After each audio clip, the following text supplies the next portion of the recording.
So next, I'll call upon delegation DE 25-86, James Dickinson. James, I'll just check, can you hear me? I can hear you, yes. Okay, and we can hear you. So I'll get you to introduce yourself for the record, the organization you're representing, if any, which city, town you reside in. You'll have 5 minutes to address City Council, after which you'll have the opportunity to respond to any questions that members of Council may have for you.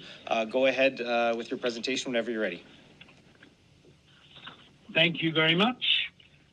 Okay, I'm James Dickinson. I'm a full professor of family medicine and community health sciences at the University of Calgary. My research focuses on how frontline doctors use knowledge. And when Calgary City Council stopped fluoride, I joined the Fluoride Yes group who campaigned to restore fluoride in Calgary. And now I'm the Vice President of the Canadian Fluoridation Society. So, okay, Mayor Baczynski and City Councillors, thank you for the opportunity to present at this meeting. The motion that I looked at contains many assertions that are designed to confuse those without strong scientific background to assess the claims. So I hope I can help you to work them through. I'm going to make 3 major points. First, the value of community water fluoridation. Second, that there are no important harms of water fluoridation. And third, some of the ethical issues of fluoridation. Now, it's been said already that fluoride is valuable for teeth. It incorporates into the enamel structure, forming crystals that are more resistant to decay. Minute concentrations of 0.7 parts per million are enough. And those low concentrations of fluoride are effective and safe and reduce dental decay by at least 25%. Now, since the widespread use of topical fluoride toothpaste and dental applications, many ask, is there any extra value from fluoride in the water? But the recent cessation studies from Calgary and Alaska show that value. When Calgary lost fluoridation, it was compared to Edmonton, which continued. Researchers measured the increase in tooth decay, which was severe in some children, requiring anesthesia for dental care and extractions. Even a small increase in tooth decay matters, since every cavity in permanent teeth in childhood and adolescence leads to a lifetime of dental care and cost. That's because each filling must be replaced at regular intervals, gradually getting larger, and in middle adulthood that may lead to crowns, root canal treatment, and even tooth implants. So for every $1 spent on water fluoridation, we reduce dental costs by over $20. Now that's a great investment for your constituents, and it's probably even greater than that. The Calgary experiment showed the benefits of fluoride are greater for the less privileged in society, those who can't afford fluoridated toothpaste, they work several jobs, they can't supervise their children's toothbrushing, and other people don't even know about its value. Supervising toothbrushing is difficult for many patients, as described by Dr. Patrick, especially for children with neurological or behavioural difficulties. And the same applies to older people with strokes and other health problems. So a vote against fluoridation is a vote to make life harder for children and others whose life is difficult already and who have limited access to dental care. Now, what are the harms? Ever since fluoride was put into water, people have opposed it. They spout arguments about harms caused by fluoride, and every time one is shown to be false, they find another. There's a Fluoride Action Network supported by Dr. Joseph McCullough in Florida, who makes his fortune from selling diet supplements, vitamins, and quack remedies, and opposes immunization as well. Not a good source of knowledge. Very high levels of fluoride do cause fluorosis, but you need much more than controlled levels. You'd have to drink swimming pools of water to reach that toxic dose of fluoride. Now let's talk about children's intelligence.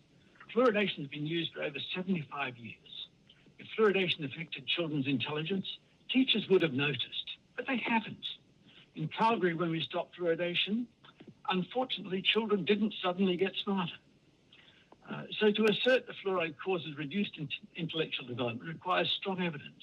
It's not enough to say that fluoride might cause a reduction in intelligence. It might cause people to grow a third eye, but it doesn't. The motion asserts that emerging scientific evidence provides potential negative impacts of fluoride, but there are proven negative impacts of not fluoridation. The strongest evidence comes from long-term studies in Sweden, New Zealand, Australia, none of them found any effect of fluoridation on intelligence. And the motion before you repeatedly cites the same invalid material dished up in different ways. A small group of people twist selected samples to show what they want to find. About 30 seconds We left, don't Mr. need Dickinson. to follow. Okay, so ethical issues. Some people argue water fluoridation is unethical, but not fluoridating condemns many people to dental decay and lifelong high dental costs. So there's a balance between protecting many people, including children, and upsetting a few noisy people who don't want fluoride. So community fluoridation was rightly cited as one of the top 10 public health achievements of the 20th century. So I can only urge the council to provide this benefit to your population. It'll help dental health at all ages without causing harm. Thank you, Mr. Dickinson, for your presentation. I'll look to my colleagues to see if there's any questions. I'll go to Councillor Burton. Thank you, through the chair, for your presentation there. I'm interested in your expanding a bit on the ethics of doing that, because we have kind of a couple of ends of the spectrum where one side we have community health and the other side we have individual rights. The Canadian Charter of Rights and Freedoms and the U.S. Bill of Rights both guarantee fundamental rights and freedoms, but they differ significantly in their approach and interpretation. While the Canadian Charter provides robust protections, including group rights, and allows for reasonable limitation of those rights, the U.S. Bill of Rights is interpreted more rigidly with a focus on individual rights. I was wondering if you could expand on the concept of, you're saying the ethics of helping a larger group versus maintaining individual rights for an individual citizen. I don't claim to be a professional ethicist to be able to sort of deal with this in any great detail. First of all, I think we don't need to follow American examples. There's lots of terribly bad American examples. If we look at Canada, I mean, there are many cities in Canada that have looked at this issue and have fluoridated and do fluoridate, and it doesn't seem to cause any terrible trouble for their citizens. And certainly here in Calgary, when we had a referendum on the topic, the majority agreed that it's a good idea to use fluoride. So we are going to get that shortly. So you're not aware of any long-term in the cities that have had fluoride in place for a long time, you're not aware of any negative impact on the citizens? There really isn't. I mean, when you look at, say, Hong Kong and Singapore are two places where 100% of people get fluoridated water, and they have no problems. Australia is now moving up to about 90% of getting fluoride. New Zealand, Ireland, other countries putting fluoride in the water, and they're not creating problems. Okay. Thank you for the questions and coming today. Thank you. Councillor Furrow, go ahead. Yeah, thank you for your presentation today. James, when you look at some of the research, perhaps calling into question the safety or efficacy of fluoride, are you convinced that research has undertaken strong science? And I guess to the extent that you've maybe read any of the articles referenced in the motion, it's fine if you haven't, but if you have, I'd be curious as your assessment on that. Yes, I've read quite a lot of the material that's in the motion. And I'm quite disturbed because I think it's a very selective choice of the evidence that's there. It's very deliberate that people have chosen what they want to hear. So let's take, there's 3 papers that are described that were also cited in the US District Court case that seems to have come up. And they all rely on the same small number of studies on small samples of people who were selected to find the answer that people wanted to find, rather than big population studies. I mean, there's one paper in JAMA Pediatrics that used very bad measurements of both fluoride, urine fluoride, and then which is not a good measure, and very poor quality IQ measurements, and showed a very small effect. That's not a great study at all, and we demolished that in a paper that we wrote, a group of us wrote. Then the motion cites 3 papers, one in JAMA Pediatrics. It's a review based on much of that work by supporters of the anti-fluoride network, and its methods have been criticised as being very selective to bias the conclusions. In that same edition of JAMA Pediatrics, an editorial by dental professor Stephen Levy just demolished its conclusions. Now, interestingly, then they mention an article in Slate, but that article in Slate analysed the JAMA Pediatrics article and also demolished it. I mean, it seems that whoever wrote this motion didn't actually read their references. And then the third one was an article in Springerlink. Now that, it's not clear which one. I think it's one written by David and Mark Geyer. That's a data dredging exercise where a database is used to test lots of possible relationships and pick out the ones that suit the prior beliefs. The groups of children in Florida who were fluoridated in that study are not fluoridated, simply not comparable. In their sample, most children drinking fluoridated water were black and had higher proportion of malnutrition, intellectual disability, or delays in development than the white children who didn't have fluoridation. Now, we can't attribute those differences to whether the water was fluoridated, so this paper is invalid. And also note that Dr. David Geyer has been asked by R.F. Kennedy to lead his study about autism. He's got a history of publishing shoddy studies, some of which had to be retracted, and of practicing medicine without a license. His father, Mark Geyer, the other author, was a geneticist. His license was revoked or suspended in every state he ever worked in. Now, those aren't people that your council should be taking any ideas from. So, you know, there's some real problems with what's cited in the motion, and many of the people that are cited, you know, are members of this small cabal of people who are trying to lobby against fluoride and ignoring the science that many countries have just put fluoride in place and they don't have problems. I mean, part of the problem is that in places like Hong Kong or Singapore or Australia, where fluoride is being used and everybody's happy with it, they don't feel a need to do a lot of research because they know it works. Thank you very much. I think, you know, many of us are becoming in violent agreement that council lacks the skill set to independently make a decision on this, and thankfully that's why we have public health experts and public institutions. I guess my last question is, because I'm not a scientist, could you explain to us today that are listening what a control factor is and why it's important when looking at something like fluoride to think about a control factor? And really appreciate your time today. I think the control factors here. Oh, you're breaking up there, Mr. Dickinson. Can you hear us still?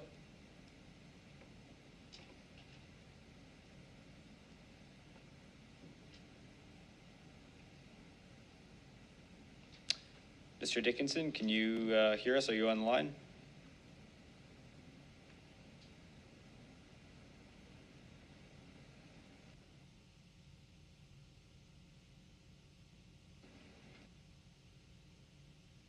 Comparisons to make sure that Mr. Dickinson? Comparable. Mr. Dickinson? Yeah. So before Yes? you started your answer to your question, you cut out there. So I'll get you to unfortunately start over your answer to the last question because you cut out just before you started your answer. So if you could just summarize your answer there. Okay, sorry about that. Okay, to try again. A control study is designed to compare people who get whatever intervention you're doing against those who don't get it. And so the classic one that we use all the time in medicine is individual randomization. So we take a group of people, one half get the treatment, the other half don't, and then you compare the outcomes for them.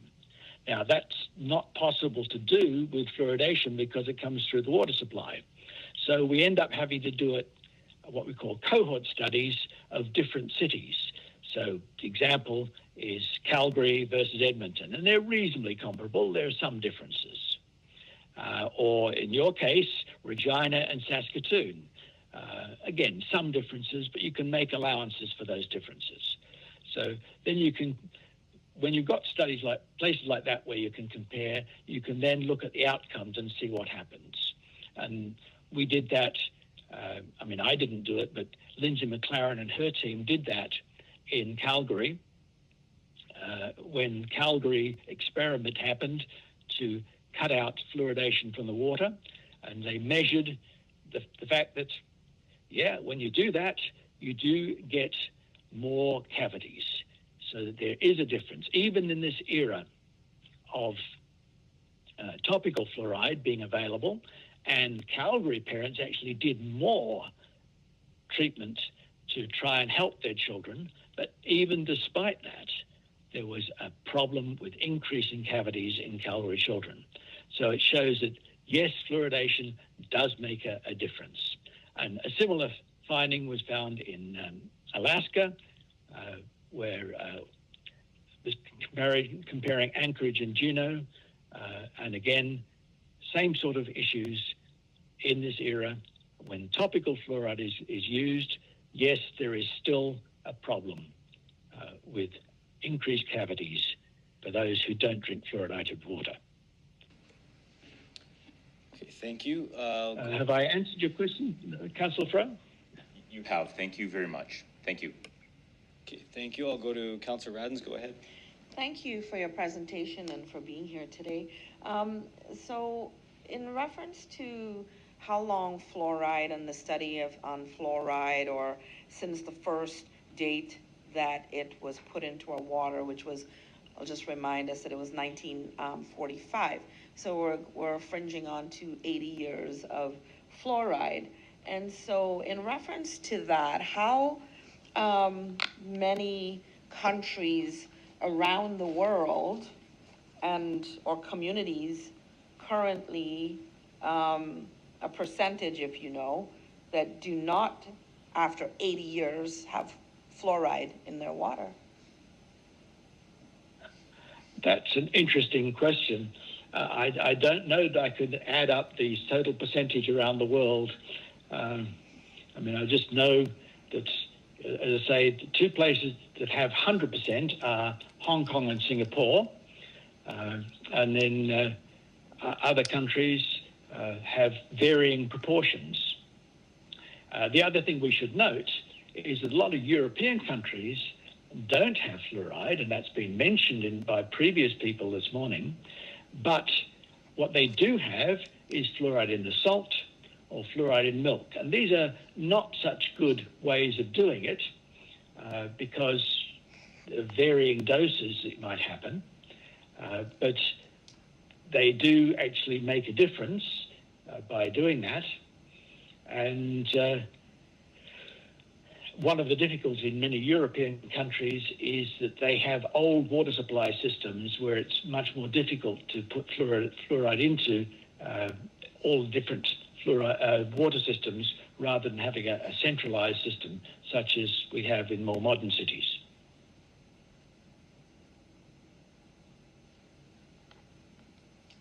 Okay, thank you.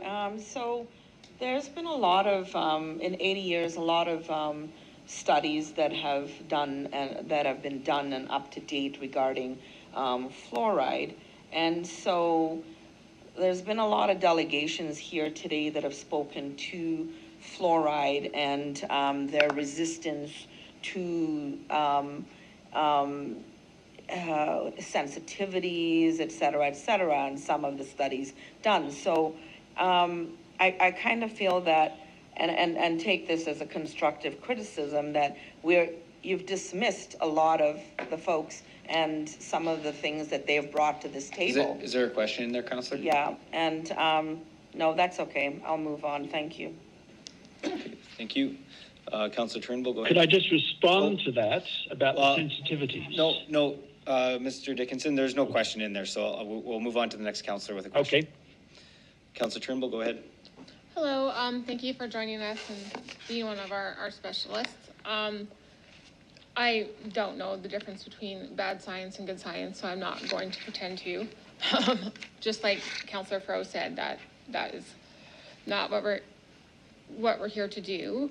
But I do want to ask you, as someone who is the Canadian Fluoridation Society in Canada, what sort of are the regulations and who does regulate fluoride chemicals in Canada?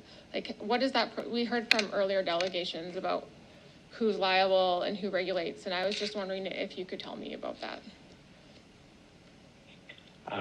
Well, I can't say that I'm an expert on that. Previous people have pointed out that it's a fairly loose system, and ultimately, if your council decides to put it in, you will be regulating it for your water supply, and you will employ water supply engineers who will carefully measure at regular intervals how much fluoride is going in and making sure that the amount is within the tolerable limits. So, yes, your staff will do that job. So are you saying that we would be the responsible, liable party for fluoride in the water? It would not be like a Health Canada regulation. It would be our municipality who would be responsible for that? Yeah, well, Health Canada makes recommendations, but, in the federal system, this has been delegated down. This is something that actually water supply belongs to municipalities. So it is, yes, it's your responsibility, but you would employ staff who will do that. And over the many years that fluoridation has been done in many cities, the engineers and the chemists who supervise this have had very, very few problems with it because they use fail-safe systems. So if something goes wrong, they just turn it off for a short time until they get it right again. You can imagine our frustration being non-medical professionals having to make a medical decision and then being responsible for it. Yeah. but then they're also responsible for the amount of chlorine that goes in the water to keep it disinfected. And they do that pretty well. So it's not very different. Well, I would say that I don't have to make a decision on chlorine today. This is the one that I have to make a decision on. So I will also want to ask about the most efficient way to get now you've confused me. The most efficient way to get fluoride to teeth. Like, what is the best application for your teeth of fluoride? Well, all of the above. I mean, there are benefits from having topical applications of fluoride, such as the dentists do. There are benefits from applying it with toothpaste, and there are benefits for having it in water so that you take it into your body, it gets into your saliva, and there's a continuous bathing of your teeth with very small amounts of fluorine in your saliva, and that helps keep the quality of your enamel high and resistant to decay. Are you saying all these methodologies of getting fluoride are equal in how do you receive them? They each have a contribution to make. And if you take any of them away, then you get some problems. So each of them has benefits. Okay. So you wouldn't prioritize them then? You would just say it's the whole ecosystem? Basically, yes. Okay, and then for sensitivities, do you know much about how many sensitivities to fluoride exists? I know that there's a lot of people who claim that they have sensitivities to fluoride, but when you've lived in a place, and I've lived in Hong Kong, where everybody got fluoride in the water, and really there were no sensitivities, so people make claims about sensitivities, but how much is real, I'm afraid I'm not so certain that people are worried about it, but whether it actually happens, I'm less certain, because when you're in a place where everybody gets it, it doesn't seem to be a problem. Are you aware there's over a 5-year wait list to see a geneticist in Saskatchewan? So in order to have any sort of proof, or any stat, you would have to wait over 5 years to see a geneticist. And I believe the closest one is in BC. I know we have geneticists in Calgary, so that Yes. there are people closer than BC. Now, geneticists here are people who are doing the new and very detailed genetic studies. I'm not sure that those actually help in deciding whether you have a fluoride sensitivity. So I'm not sure that geneticists is the way to go to find that out. Sure, but when you go to within Saskatchewan, there are certain levels above. You go specialist to specialist. So let's make sure we're not debating. We're just asking questions for information. Just saying, it would be very difficult. I think I have any other questions for you or not. Oh yes, I wanted to ask about the process of how these studies are done and how these regulations are changed. As it's been noted, medicine is always ongoing and always learning and always doing studies, and it takes time and processes in order to change regulations. I was wondering if you could speak to, well, what's involved in that, the length of it, and what makes a study valid. Well, that's a lifetime of study, as you're aware, I'm sure. Yeah. There's a lot of, science is a matter of development and change. So that, for example, when fluoridation was first started, the recommended levels were somewhat higher than they are now, and it was recognized that higher levels may cause,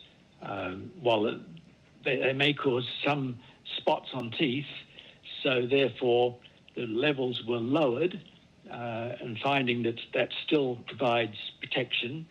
So various committees sat down and looked at the evidence and made suggestions that we should use the 0.7 level that is now used around the world. So, yeah, it's a matter of slow accumulation of evidence and developing the right sort of evidence to answer the questions, the new questions that arise. So, yes, it's a difficult process, and we have to use the right measurements, looking carefully at the samples of people involved. Yeah, I could go on for ages. I better not. Well, I really appreciate your patience in being here and trying to explain very complex medical things to us. So thank you very much. Okay, thank you. I'll go to Councillor Rastovich. Go ahead. Thank you through the chair. Dr. Dickinson, one of the questions I have is, how do you control the dose of fluoride that children and adults receive when we're only controlling the concentration? So how do you control the overall dose when they're drinking, person say drinking 2 liters, 3 liters, and then also they're getting fluoride from other sources. Like, how do you can control the dose? How do you control the dose when you're only controlling the concentration with a specific amount of water? And everybody needs water. You can't avoid it.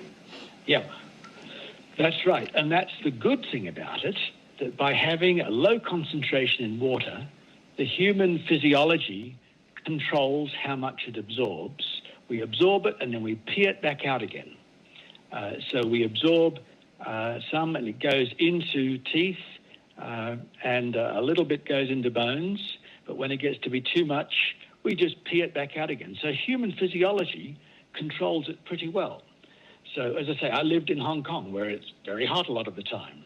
People drink a lot more water, but then they pee it right back out again, and they pee out the fluoride, so that they get, their body attracts what it needs into the enamel and gets rid of the rest. And I know that some people get very worried about accumulation and fluorosis, and that happens, say, in India, where some places have very high levels of fluoride in the water. And when people get that skeletal fluorosis, the treatment is just drink water that doesn't have fluoride, and they slowly pee it out. So the body controls the amount that it uses and gets rid of the rest. So are you saying that I could consume huge amounts of fluoride and I have no effects? Is that what you're saying? If it's in a dilute form, yes, if you consumed a whole lot of fluoride all at once, yes, it would kill you. But you're not going to do that if you're just drinking municipal water. You'd have to drink a whole swimming pool full of water to get an immediately toxic amount. So within the range that people normally drink, the body does the work of controlling how much we absorb. Interesting. Okay. I got a couple of questions.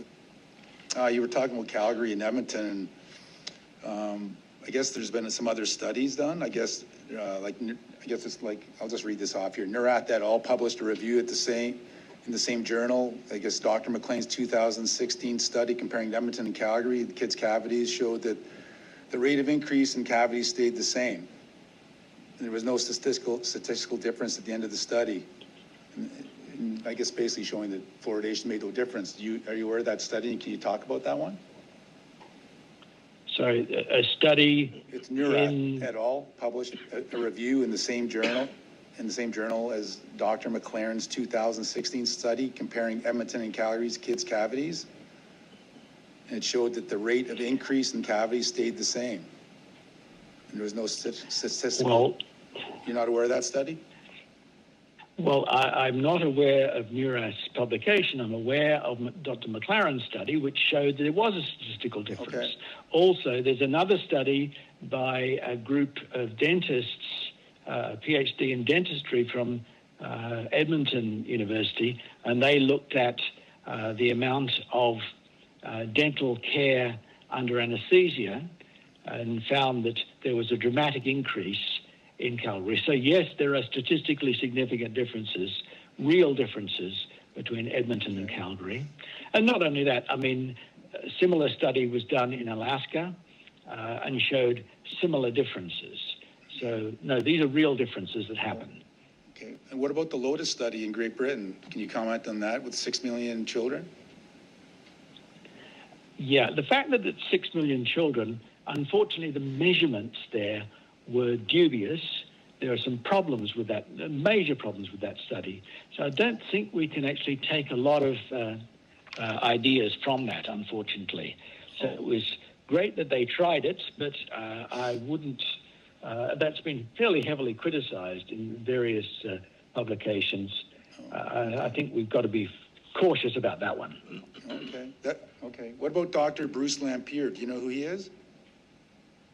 I do know who he is, yes. Simon Fraser? It's my alma mater. Anyways, I guess he's an expert in fluoridation. He's an expert in toxicology, and he's done some pretty good work on toxicology in the past. But I think when I've read much of his work that he and his group have done on fluoridation, well, we have criticized that because they used urine measures of fluoride excretion in a way that wasn't done properly. And they also measured IQ in their studies, and they didn't do that properly either. They didn't properly validate the measurements. So their studies, unfortunately, don't really mean very much. So I guess I would have to, I guess my last question is, you would have to agree to disagree with the other people who are deemed as experts. Are you saying? I mean, I'm just what I'm saying. Sorry, Councillor Russ. Let's let Bruce let him answer the question. Yeah. Okay. I'll let you answer the question. I think in science we shouldn't be holding any particular person up as an expert. We should look at what does their data and their study show. And when I look at his research, I have real concerns about it. So I think he's an expert and has done some wonderful work on lead poisoning, but I have real concerns about the work he's published so far on fluoride. But I'm not focusing on him as a person. I'm focusing on what has he published and what do those papers show. And you should do the same for me as well. No, I totally agree, and that's why I'm kind of bringing it up. But, so thank you. Okay, thank you. Councillor Flores, go ahead. Thank you, and thank you for all the information that you've shared with us and taking the time to be here. For those of us without research background, could you quickly explain what a confounding variable is and why studies' conclusions about fluoride can be misleading if those confounders like lead exposure, income, diet aren't fully controlled? Well, I mean, a confounding factor in a study is some factor that is also relates to both the study factor and the outcomes that you're measuring. So it basically makes a mess of your interpretation of the measurements. I mean, yes, there are chapters that would go into more detail, but that's fundamentally what it's about. So you're quite right that a confounding factor that goes in the wrong way can really make a mess of the results of a study. So, for example, in Calgary, we know that dental care is related to income. And Calgary is slightly more wealthy than Edmonton, and therefore you'd expect that if Calgary had better dental health than Edmonton children, that it might be due to the fact that Calgary people have more access to dental care. But in fact, in this situation, the results went the other way. The Edmonton people had better dental health, despite not being quite as wealthy and not being able to afford so much dental care. So in that sense, we'd expect that the outcome was opposite to the bias that we'd expect from that confounding factor. So you've got to look carefully at these things and understand what's happening, particularly when you're doing comparisons between places that are similar but not completely so. All right. And just to the best of your knowledge, has the scientific consensus around community water fluoridation changed since it was last considered by Council in 2021? Well, I don't like the idea of doing science by consensus. I think science should be done by what does the evidence show. And overall, the vast majority of the evidence still shows that fluoride is worthwhile. Yes, there have been a number of new studies published that show, that purport to show that fluoride is bad. When you look at them, they're not very good studies. There have been some studies published showing what happens when you stop fluoridation, as I say, and they have clearly shown that problems arise. So I think, if anything, the evidence in favour of fluoride has strengthened in the last few years. All right, thank you so much. That's all for me. Thank you. Councillor Beazle, go ahead. Thank you very much through the chair. Thank you for being.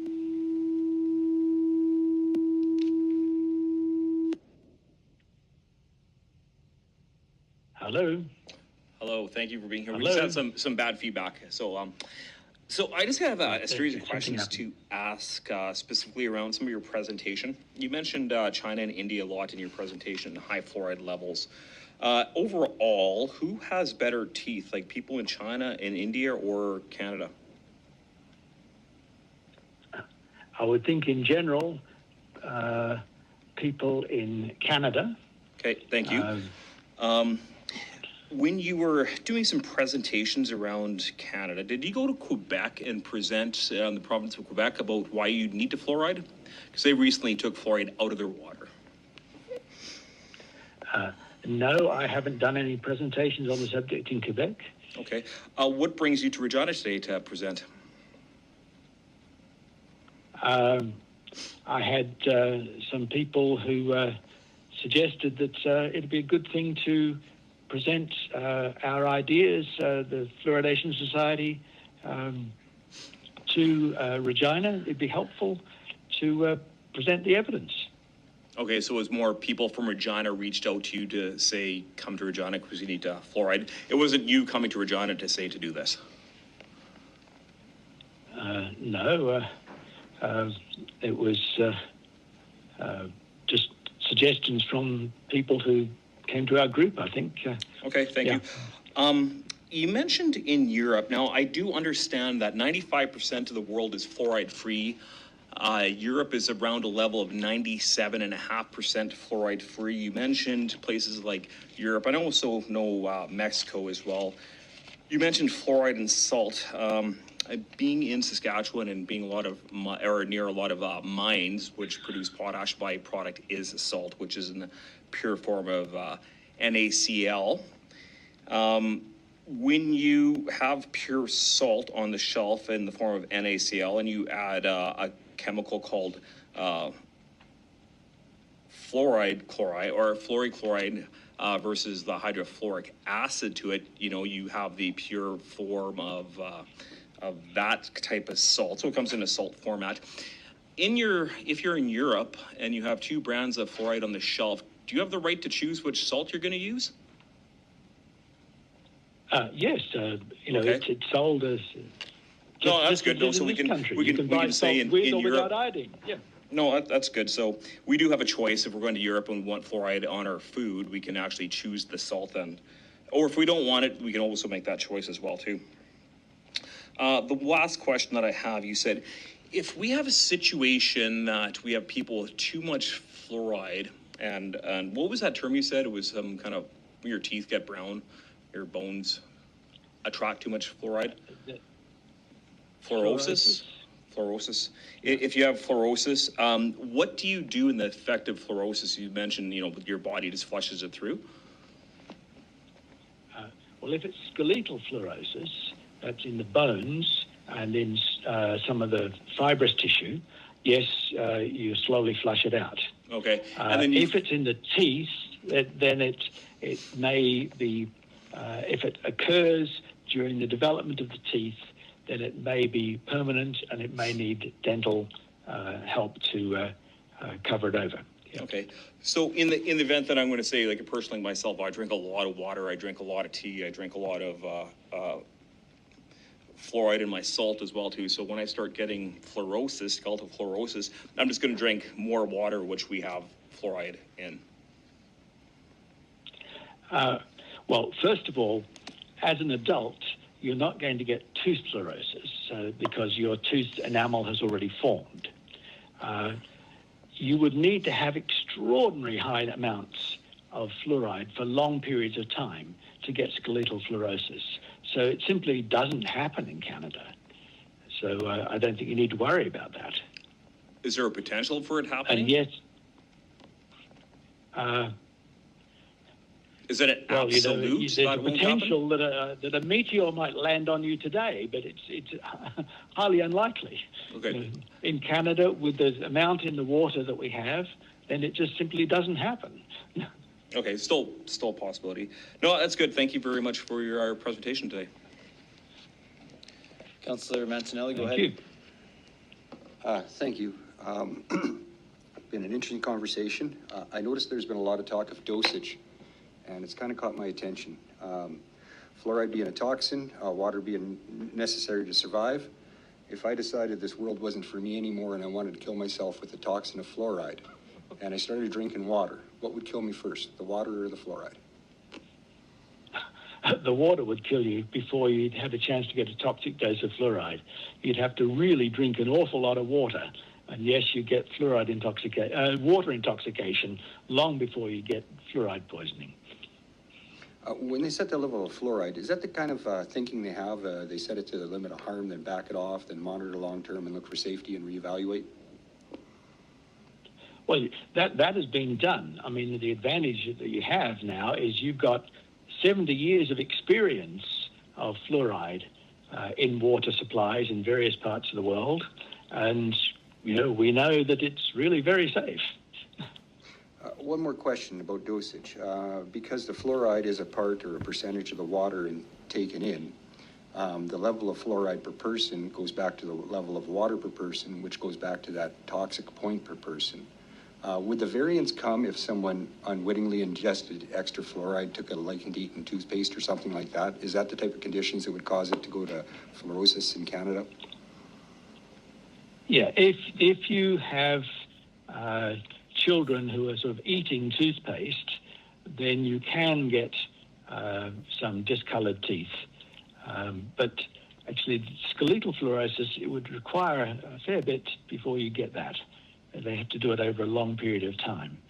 So it's really just not something that happens. Another question. So right now, we're trying to do with science safe amounts, outcomes for people as a group in long term.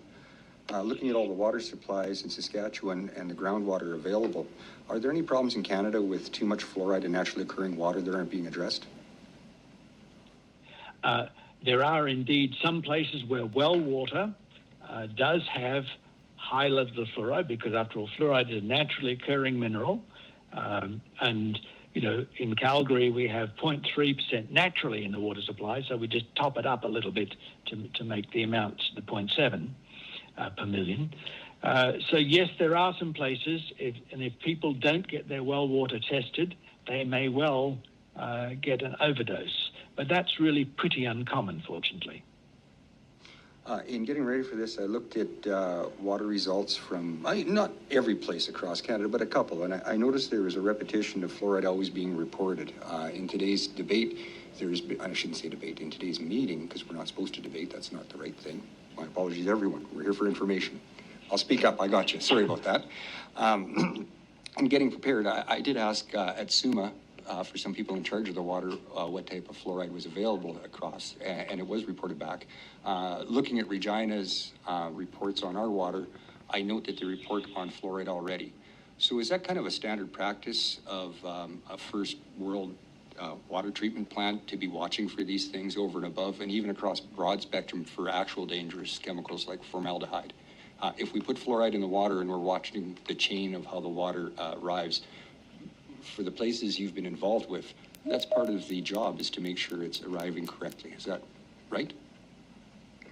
Absolutely, yes. And that's why you employ water quality technicians to test what's there, make sure that you have safe water, and then test the measurements of the things that they add in to make the water clear and safe to drink.